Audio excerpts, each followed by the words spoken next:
如果你問我憑良心講，喺中山裝修交樓俾你最市正最靚仔，連冷氣都用套書吧嘅盤係邊個？我會條件反射咁同你講，遠洋天鑄。好多朋友仔話天鑄如果唔係讀書方面輸蝕咗呢，佢真係好難輸嘅。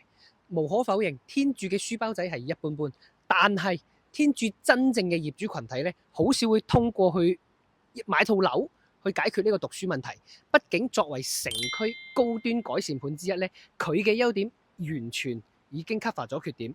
今日帶你沉浸式體驗下，位置喺城區3區交界，衣食住行都好方便，飲飲食食呢特別多，交通都好便利。香港深圳經深中通道一落高速3分鐘到屋企。上年年底啊，一期樓下仲開通埋直達香港嘅榮利巴士。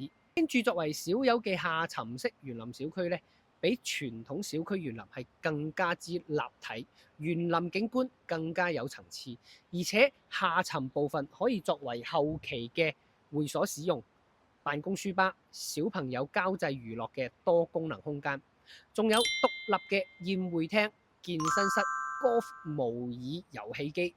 喺中山應該冇其他樓盤好似天鑄咁捨得用一套特定嘅過濾消殺加壓系統嚟處理自來水啦。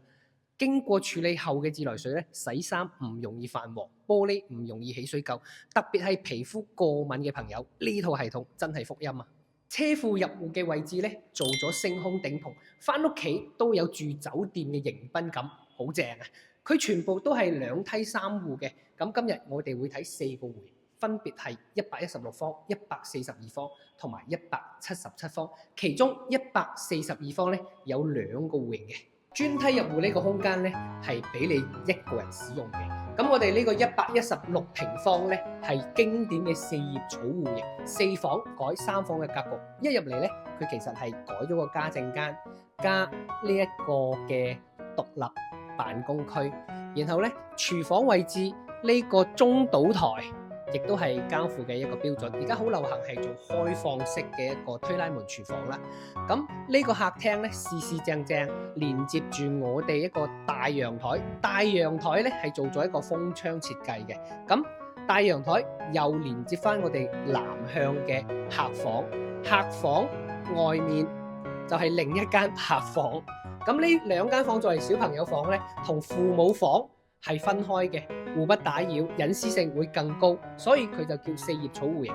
因為主人房喺另外一邊，咁成間屋佢係華為智能家居交付，亦都係中山只有遠洋先會咁做。一期嘅呢係無線，佢會有時疏疏地，但係呢2期佢就係有線加無線，更加之穩定。咁瓷磚呢，我哋亦都係俾到諾貝爾嘅品牌。咁冷氣呢，都同大家講呢係日本嘅 Toshiba。咁仲有佢嘅好多櫥櫃呢，係用咗歐派嘅，交樓標準冇得講。